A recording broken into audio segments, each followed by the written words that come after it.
오늘 같이 은혜 나누실 말씀은 출애굽기 20장 12절 말씀. 내 부모를 공경하라. 그리하면 너희 하나님 나 여호와가 내게 준 땅에서 내 생명이 길리라. 오늘 어버이 주일을 맞이하여서 하나님께서 주신 계명의 말씀, 10계명 중의 말씀을 오늘 같이 나눠보시겠습니다. 내 부모를 공경하라. 그래서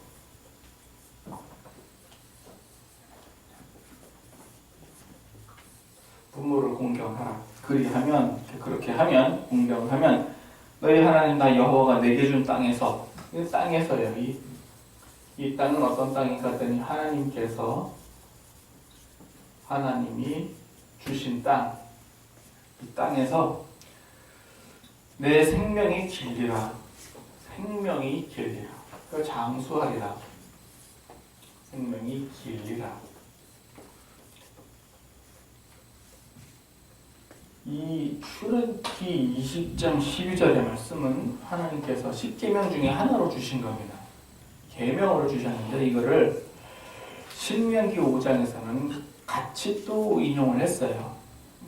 근데 거기에서는 그 장수하리라로 되어 있고, 이거를 에베소서에서도 똑같이 6장 3절에서도 이거를 인용해서 또 얘기하고 있습니다. 내 부모를 공경하라. 그러면 하나님이 내게 준 땅에서 내가 잘되고, 그러니까 내가 잘되고 땅에서 장수하리라. 그래서 단순히 해서 생명이 길다라고만 얘기를 했지만 이게 갈수록 내가 잘되고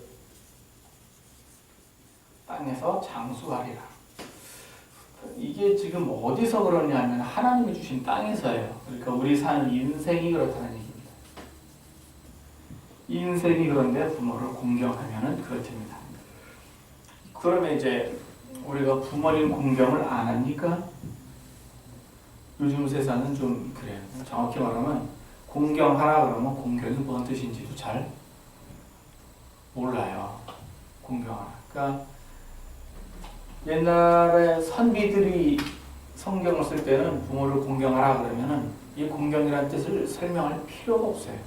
그냥 하면 돼요. 공경하라 그러면 다 알아요. 그런데 지금은 공경하라 그러면은 듣게 많이 들었어요. 근데 정확히 공경이 뭔 뜻인지를 잘 모른단 말이에요. 공경하다 하는 얘기는요, 오늘 공경하다. 하나님을 경외하다는 얘기는 혹시 아십니까? 하나님을 경외하다.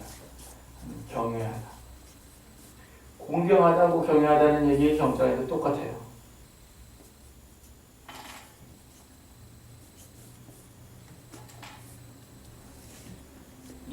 똑같은 얘기. 그러니까 하나님을 경외하다, 섬기다, 올리다, 예배하다, 받들다, 뭐 그런 얘기예요. 공자도 이거만 해도 공자가 되죠. 여기에 이제 마음 심자를 이렇게 넣었어요. 그래서 이 마음으로 가는 거예요. 그러니까 공경을 한다고 하는 얘기는 구체적으로 무슨 얘기냐면 내가 순종을 하다. 순종하다. 그러니까 높이다, 올리다, 뭐 예배하다, 뭐 거기에 이제 순종하다에다가 스스로 알아서 순종하다. 이런 거예요, 이게. 공경하다는 얘기는. 그러니까 순종하다라는 얘기는 어떤 뜻이냐면은 시켜서 하는 거 아닙니까, 이거는. 누군가 시켰을 때 이걸 하는 거. 그런데 스스로 알아서는 내가 시키지 않아도 알아서 하는 거. 시키지 않아도 알아서 하는 거. 근데 그 알아서 하는데 어떻게 알아서 하는가? 주인의 뜻을, 그러니까 부모님의 뜻을 미리 알고 알아서 하는 거. 그걸 얘기하는 거. 그 마태복음 21장에 보시면 예수님께서 비유로 하나 말씀하신 게 있어요. 그 두 아들이 나옵니다. 21장에 보면 두 아들이 나오는데 첫째 아들과 둘째 아들이 있어요. 그래서 첫째 아들에게 오늘 포도원에 가서 일 좀 해라 그랬더니만은 첫째 아들이 네 하고 말은 그렇게 하고 안 했어요. 둘째 아들에게 가서 오늘 포도원에 가서 일 좀 해라 그랬더니 싫어요. 안 가겠다 그랬어요. 그런데 가서 일을 했어요. 그러면서 예수님이 이 둘 중에 누가 아버지에게 순종한 사람이냐? 라고 물었더니 둘째입니다. 라고 다들 이렇게 얘기를 했어요. 이 비유의 원래 뜻은 이 뭐냐면 너희들 이 둘째는 세리, 창녀 이런 사람들이었단 말이에요. 첫째는 바리새인, 서기관, 제사장 이런 사람들이었습니다. 그러니까 해라 그랬더니 네 해놓고 안 하고 이 죄인들은 싫어요 그러고 했단 말이에요. 이게 뭔 뜻이냐면은 세례 요한이 와서 세례를 베풀며 의를 전할 때 이것을 믿었느냐 또 안 믿었느냐 그걸 가지고 말씀하셨습니다. 공경을 한다고 하는 거는요 하나님의 뜻에 순종하는 걸 포함하고 있는 얘기예요. 그러면은 공경은 여기서 말하는 공경은 구체적으로 뭐냐면 첫째가 공경을 했어요, 둘째가 공경을 했어요. 둘째가 공경을 이게 공경이 아니에요. 공경은 얘 너 가서 일 좀 해라 그러면은 네 하고 예스 그리고 가서 일을 하는 거 이게 공경이에요. 이게 그러니까 말만 네 하고 안 간 것도 공경이 아니고 싫어요 하고 간 것도 첫째보다는 낫지만 공경이 아니에요. 첫째보다 나아요. 확실히 첫째보다 나아요. 근데 진짜 공경은 뭐냐? 네 하고 가서 하는 거. 이게 공경입니다.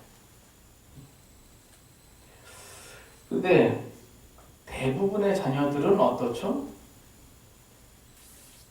대부분의 자녀들은 보면요, 뭐 좀 해라 하고 일을 시키면 네 해놓고 안 해. 대체로 그래요. 대체로. 공부 좀 해라. 청소 좀 해라. 뭐 좀 해라. 심부름 좀 해라. 뭐 이것도 해라 저것도 해라. 뭐 그러면 참 나 시킨다고 맨날 추락추락 싫다고 추락추락 하면서 하는 사람도 있고 네 하고서는 까먹는 사람도 있고 대체로 그러니까 그거는 뭐냐 원자랑 공경이 아니죠. 원자랑 공경. 그러니까 진짜 공경은 내 하고 하는 거. 이게 진짜 공경. 만약에 말이죠 안 했는데 네, 안 했어요. 안 하거나 대답도 마음에 안 들겠어요. 이럴 때마다 그러니까 거절할 때마다 어떤 뭐 죄가 있을 때마다 허물이 있을 때마다 그냥 벌이 바로 온다고 한번 해봅시다. 벌이 바로 왔어요. 그래가지고 뭐 좀 해라 그랬는데 안 했어요. 안 하니까 가서 포도 나서 일 좀 해라 그랬더니 안 하니까 아버지가 지게작다기를 뽑아들고 그냥 아들을 그냥 개 패듯이 그냥 쭉 패버렸다 그러면은 이 아들이 가서 일을 했을까요? 안 했을까요? 했겠죠. 요 둘째 아들 했을까? 싫어요 그랬다가는 그냥 허리춤에서 그냥 가죽 허리띠를 쫙 빼가지고 그냥 채찍을 삼아서 그냥 안 가 죽여 살려가지고 그냥 쭉 패버리면은 간단 말이에요. 그 다음에 이 첫째도 네 해놓고 안 가면 생각하기를 분명히 가서 일을 안 하면 집에 들어가서 오늘 저녁에 아버지한테 맞아 뒤지거나 아마 그럴 거야. 그런 걸 미리 알았다면 할 거라고. 그런데 자녀를 만약에 이 아버지가 자녀를 이렇게 키웠다 그러면 이 자녀는 어떻게 될까요? 이 자녀는 뭔가 스스로 할 수 있는 자녀가 아니에요. 아무것도 할 수가 없어요. 인생을 스스로 결정을 못해요. 아버지가 아들보다 나중에 죽는다면 모를까? 아버지가 먼저 죽는다면 이런 자녀는 그렇게 자녀를 키우면 죄가 있다고 해서 벌을 바로 줘버리면 인간이 못돼요. 인간이 못돼. 이걸 하나님이 너무 아시기 때문에 사람이 어떤 죄를 지어도 그 벌을 바로 주는 건 아니에요. 이게 쌓아놔요. 쌓아놔. 그래서 그 나라가 힘들어질 때도 그건 뭐냐면은 국민들이 죄를 쌓아놓으면 이게 모여가지고서는 한번 뻥 터지는 거예요. 죄를 질 때마다 한 명씩 죽어나간다고 생각해 보세요. 살아남을 사람이 어디 계세요? 그러니까 이제 그런 것처럼 바로바로 가는 게 아니라 쌓여지면 그때가 언제인지는 이제 모르죠. 근데 어쨌든 그렇게 가지고 지금 자녀들은 바로바로 그냥 하면 안 됩니다. 만약에 사람을 하나님께서 그렇게 다스린다 그러면은 인간 무시를 제대로 할 사람 없습니다. 두려움에 떨어서 그냥 하게 돼 있어요. 그러다가 이제 진심으로 마음으로 다하느냐, 이 마음을 다하지 않아요. 그냥 모양새만 다하는 거예요. 모양새만. 왜? 안 혼날라고. 이것이 부모님이 자녀를 대하는 마음이에요. 부모님이 자녀를 대하는. 그런데 이 자녀도 두 가지로 또 나눠집니다. 자녀가 어떻게 또 두 가지냐면은 지혜로운 자녀가 있고 미련한 자녀가 있어요.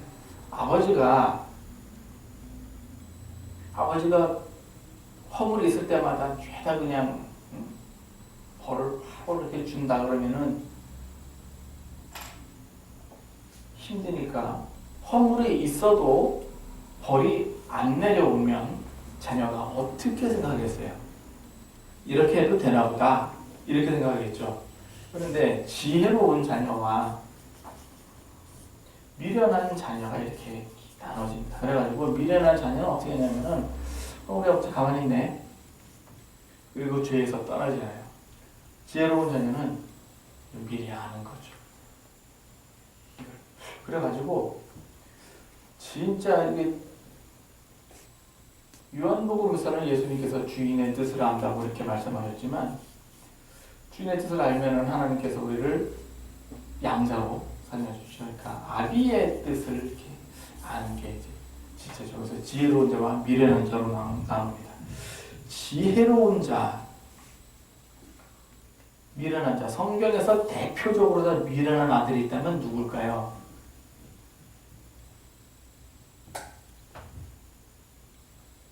기억 안 나세요?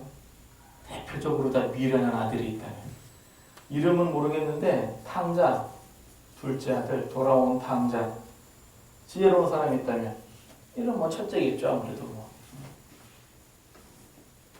첫째겠죠. 미련한 아들과 지혜로운 아들. 아버지가 말이죠.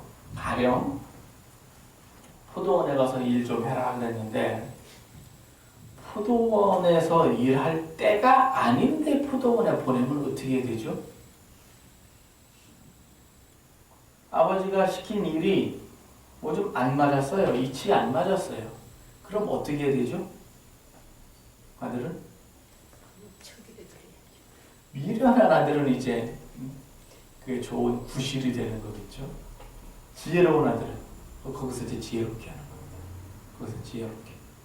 뭔가 이유가 있겠지. 왜 굳이 포도원에서 가라고 할까? 그러면 한번 살펴봐야 될 거 아니에요. 뭐 이유가 무슨 이유 때문에 그러나 살펴볼 수 없는데 이게 잘못된 거다 그러면 이제 자기가 알아서 지혜롭게 딱 처리를 하는 게 있고, 미련한 아들은 이거를 빌미로다가 말지는 그냥 모르니 그러니 하는 일이 왜 그러니 이러니 저러니 무슨 뭐 이제 좋은 구실이 되는 거예요. 빌미가 되는 거예요. 하나님은 허물이 없으니까 그럴 일이 없는데 사람은 허물이 있으니까 이제 그거 가지고 어떻게 해요? 아주 좋은 구실을 쓰는 겁니다. 이런 사람을 가리켜서 쉽게 뭐라고 표현을 하느냐? 미련한 아들을 가지고 이런 걸 가지고 쉽게 뭐라고 표현하는 게 철이 없다. 철이 없다. 그리고 얘기하고 지혜로운 사람을 가지고 얘는 철이 들었다. 철이 들었다. 이렇게 세상 말로 이렇게 얘기하는 겁니다. 아주 쉬운 말로. 그러면 이제 미련한 아들은 그 틀린 결정을 할 적에 아버지한테 뭐라 그러느냐. 그 이제 구실이 돼. 그게 구실. 그래서 아버지한테서 이제 뭐 재산 빼갈 궁리만 하는 거예요. 이제. 대체로 뭐예요? 다 대체로 이거예요. 재산 빼갈 궁리. 그래가지고 생전 뭐 그런 것도 없는 녀석이 오늘따라 말이 부드럽고 그 집 며느리가 오늘따라 뭐 선물 한 바구니 잔뜩 싸들고 오고 왜 그래요 그거? 생전 안 그러다. 뭔가 이게 요구하는 게 있기 때문에 그런 거예요. 그런데 평소에도 안 갖고 와. 그렇지만 부모님의 마음을 어떻게 해서든지 살피는 사람, 마음을 살피는 이런 사람은 이런 사람이 지혜로운 사람이에요. 그래서 지혜로운 사람과 미련한 사람은요 잠언에 아주 그냥 딱 잘라서 표현을 했습니다.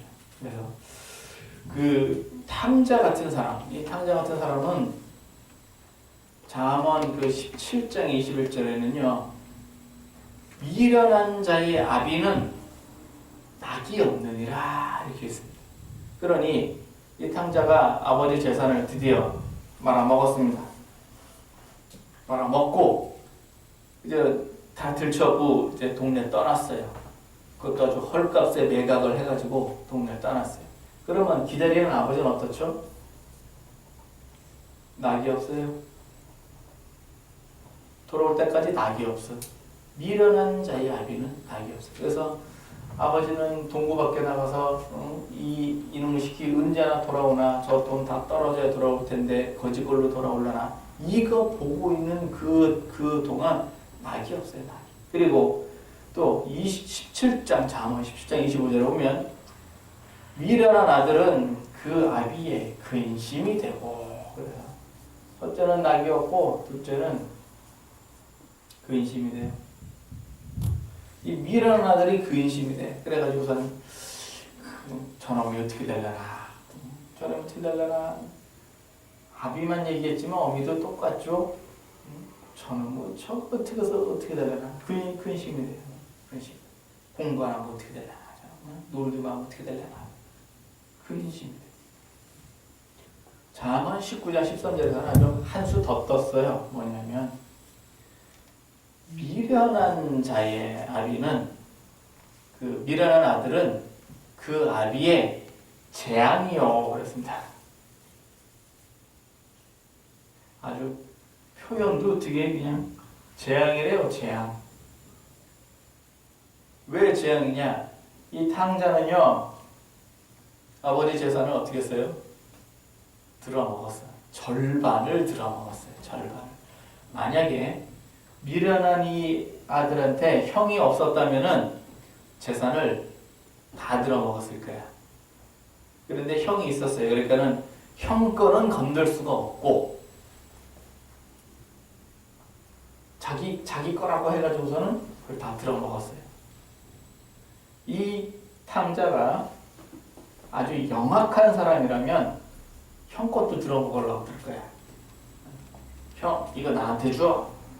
내가 2배로 불려가지고 돌려줄게. 지혜로운 형은 택도 없는 소리예요. 어림없는 소리 하지만 아버지 재산 손도 대지만 분명히 지혜로운 아들은 기억했어요. 그런데 미련한 아들은 그런 것도 없어요. 결국 그 아들은 재앙이 되고 말았습니다. 재산을 날려먹었어요. 재앙. 지금도 이런 아들이 있어요? 없어요? 있어요. 왜 있냐 하면은 이런 현상들이 있을 때 네 했을 때 또 아니요 했을 때 공경에 관한 것을 제대로 가르치지 않아서 생긴 현상이에요. 좀 더 정확하게 표현을 하면 자녀를 기를 때 지혜를 가르치지 않아서 그렇습니다. 지혜를 가르치지 않았어요. 지식은 잘 가르쳤습니다. 어떻게 가르쳤나요? 돈을 많이 들여가지고 선생을 많이 줬어요. 그래가지고 각종 과외니 또 무슨 뭐 기타 등등등 해가지고 좋은 대학에 보내고 학위를 따고 또 좋은 학과를 해서 좋은 직업을 얻고 또 훌륭한 배우자를 만나도록 그렇게 해주고 하여튼 뭐 이랬어. 그러니까 쉽게 얘기해서 뭐냐, 물고기만 줬네요. 그 탈무드 얘기입니다. 물고기만 줬다는 얘기는 뭐냐, 아이가 생선을 달라 할 때 물고기를 주는 부모가 있고, 아이가 생선을 달라 할 때 물고기 잡는 법을 가르쳐 주는 부모가 있고 그렇답니다. 그러면 부모로서 어떤 부모가 더 훌륭한 부모냐, 물고기 잡는 법을 알려주는 부모가 더 훌륭한 부모다. 그게 더 지혜로우다. 그러니까 그 간단한 일화를 가지고 얘기를 했습니다마는 자식들에게 지식만 가르치는 사람과 지혜를 가르치는 사람이 다르단 말이에요. 지혜는요, 좀 더 현실적으로 얘기를 하면 이건 뭐라고 하냐면 신앙을 가르친다는 얘기하고 사실은 통하는 얘기입니다. 신앙을 가르친다. 요즘 우리나라에 요양원이 많아요. 굉장히 많아요. 국가에서 통계를 쭉 내보면은요, 어린아이들이 많을 때는 뭘 하였느냐 하면 어린이집을 장려해요. 그래서 어린이집을 많이 설립할 수 있도록 처음에는 세금 지원도 하고, 처음에는 뭐 또 기타 무슨 제도적 편의도 보고 뭐 하여튼 해가지고서 어린이집, 유치원 이런 것들을 많이 해요. 왜? 그게 많이 필요하니까 그걸 많이 했어요. 그러다가 이제 어린이들이 없어지면 어떻게 합니까? 시설이 떨어지거나 수준이 떨어지거나 이런 어린이집은 문 닫게 만들어요. 어린이들이 왜? 그게 이제 수요와 공급의 법칙이죠. 그래가지고 막 감사를 막 강하게 하고 막. 그러다가 노인들이 많아지면 이제 어떻게 해요? 노인 요양병원을 늘려야 되죠. 그러니까 처음에는 세금 지원도 하고 뭐 각자 허가도 많이 내주고 하라 열심히 격려하고 해가지고 노인 요양을 많이 만들어요. 그러다가 노인보다 노인 수하고 요양원 수하고선 이게 좀 안 맞, 좀 저기하다, 너무 남아돈다 싶으면 또 요양원 또 그만 못하게 또 가로막죠. 너무 많으면 안 됩니다. 요양원이 근데 뭔데요? 딱 까놓고 얘기해서 집에서 부모님 모시기 싫다 그런 얘기입니다. 집에서 부모님 모시기 싫다. 엄밀히 말하면 싫다라기보다 못한다는 표현이 더 정확할지도 모르겠어요. 왜 그러느냐? 아빠도 나가서 벌고 엄마도 나가서 벌고 집에 아무도 없고 노인 어떻게 해요 그러면? 노인 어떻게 해요? 볼 사람이 없는데. 그러니까 요양원이 생기는 거예요. 그러니까 이제 갖다 넣어놔 그냥. 안 찾아본다든지. 오죽하면요, 들은 얘기예요. 요양원, 그분 들은 얘기. 현대판 고려장. 그럴 정도. 그게 왜 그런 현상이 생기느냐? 지혜를 안 가르쳐서 생긴 현상입니다. 자녀들이 네 하고 안 할 때, 싫어요 하고 할 때, 싫어요라고 얘기할 때, 이게 더 큰 문제는 뭐예요? 네 번째 거. 싫어요 하고 안 할 때, 이거는 진짜 뭐예요? 지기작대기 아니라 기둥뿌리를 뽑아서라도 주워 패서 그냥 병이 깊은 거예요. 이거는. 허리띠 아니라 채찍을 사다 놓고라도 그냥 병이 깊은 거. 이런 사람이 누구냐? 이 탕자가 된다. 그런 사람. 이렇게 키운 사람은 결국 탕자로밖에는 성장하지 않습니다. 이렇게 키워놨으니 이런 짓을 하죠. 그래서 지식만 가르쳐 놓으면 아무리 훌륭한 대학을 나오고 아무리 공무원이고 권력이 있고 뭐 고급 공무원이고 아무리 또 무슨 뭐 돈을 많이 벌고 뭐 사업을 많이 번창하게 하고 사회적인 뭐 지위가 있고 이름이 있고 명예가 있고 다 소용없어요. 왜 그러냐? 자기 부모님한테 하는 거 보면 알 수 있습니다. 자기 부모를 공경하지 못하는 자가 가령 권력을 가지고 있다고 합시다. 부모를 공경하지 못하는 자가 어떻게 백성을 공경할 수 있습니까? 앞으로 이제 선거 많이 남아있지요. 뭐 선거 많이 나옵니다. 요즘은 세월호 때문에 개발이라는 말이 쏙 들어갔어요. 안전으로 다 바뀌었어요. 참 그러는 거 보면은 정치가들 참 세월 그 시대를 읽는 게 참 기가 막히죠. 평상시 같으면 뭐 개발할 텐데 세월호 때문에 개발에서 안전으로 싹 바뀌었어. 공약이 다 바뀌었어. 안전으로 다 바뀌었어. 그런데 그 사람이 어떤 사람인가 알아보려면 그 사람 부모님에게 어떻게 하는가를 보면 알 수 있어요. 내 자식. 그거는 악한 사람도 다 합니다. 왜? 탕자를 만들어내는 사람도 또 부모님이에요, 결국. 그런데 그 부모님에게 어떻게 하느냐. 자기 부모님한테도 제대로 못하는 사람이 국민들에게 잘하겠습니다. 택도 없는 소리예요. 택도 없는 소리. 그래서 그 부모님 어떻게 하냐. 그거 보면 알 수 있어요. 부모님 요양원에 보내놓고 또는 뭐 이름난 불효자 뭐 이런 사람들 절대 찍어주지 마십시오. 절대로. 왜? 당연한 얘기 아니에요. 자기 부모님도 못하는데 무슨 뭐 나라를 경영하고 뭐 백성을 뭐 국민을 뭐 그를 다 거짓말. 그럴 리가 없어요. 그 사람 다 미련한 사람이에요. 왜? 지혜를 못 배웠기 때문에 그렇습니다. 지혜를 배웠으면 반드시 부모를 보면 이 첫째 아들은요 동생이 이렇게 들어먹는데도 그냥 아버지를 그냥 같이 갑니다. 그 얘기는 뭐냐? 자기의 자리를 굳건히 지키는 사람이에요. 자기 자리를 굳건하게 지키는 사람. 이런 꼴이 났으면 첫째 아들은 어떻게 하죠? 아버지, 나한테도 줘야 될 거 아니에요. 왜 동생만 줘요? 이게 정상이죠? 네? 이게 정상이라고. 왜 저놈 시키는 왜 다 들어먹는 저놈한테 갖다 줘요? 나한테도 줘야지. 그런데 첫째는 그런 말이 없어요. 그냥 아버지 거는 그냥 계속해서 자기 일을 했어요. 그냥 자기 일을 했어요.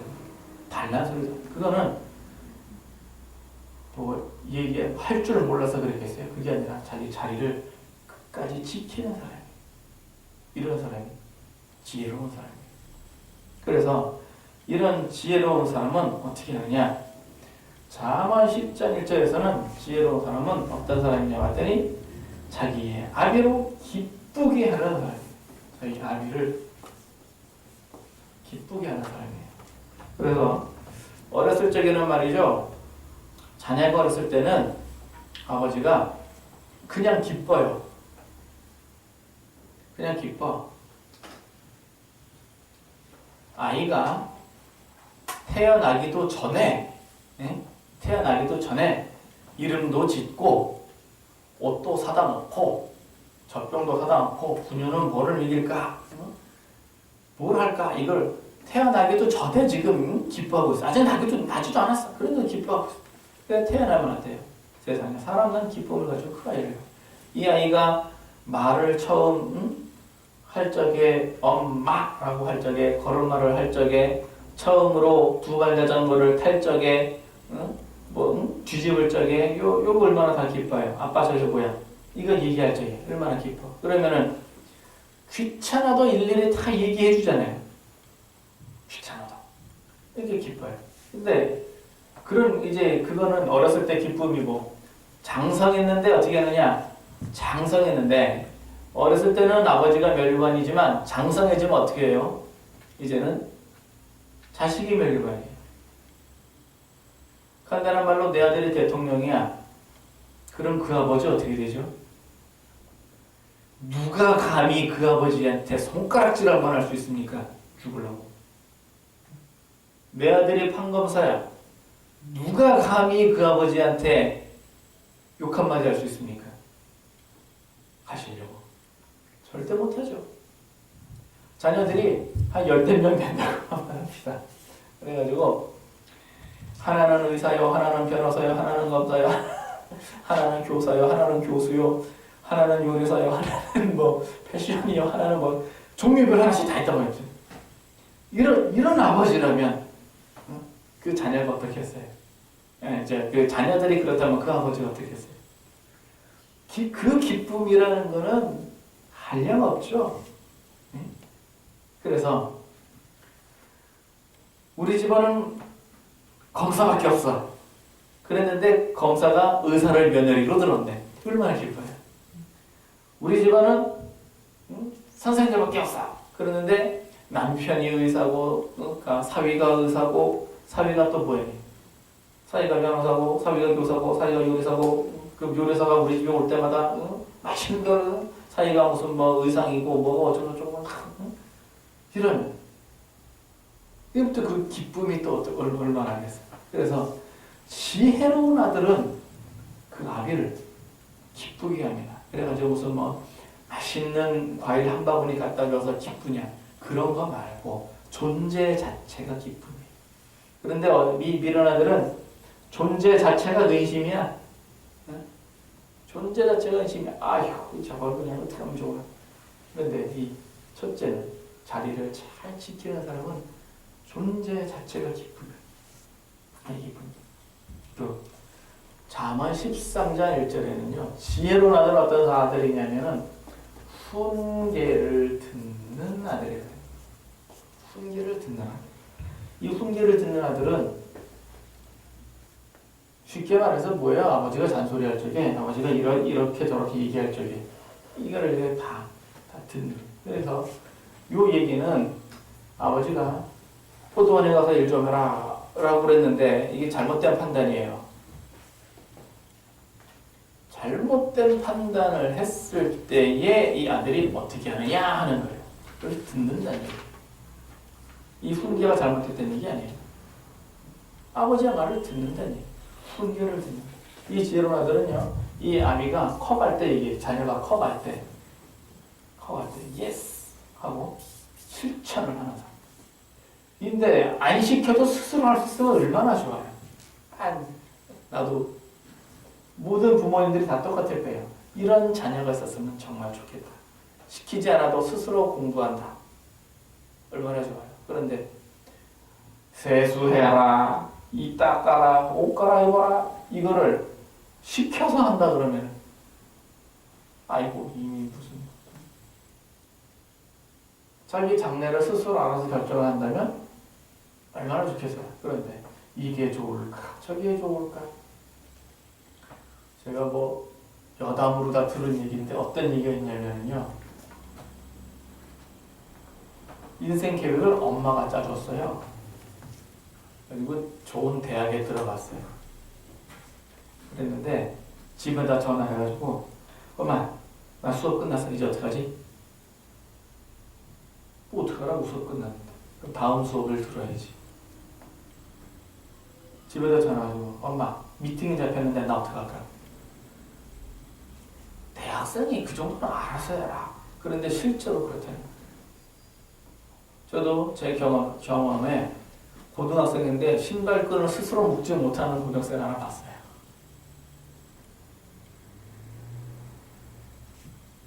그거를 갖다가 몽둥이를 가지고 형들이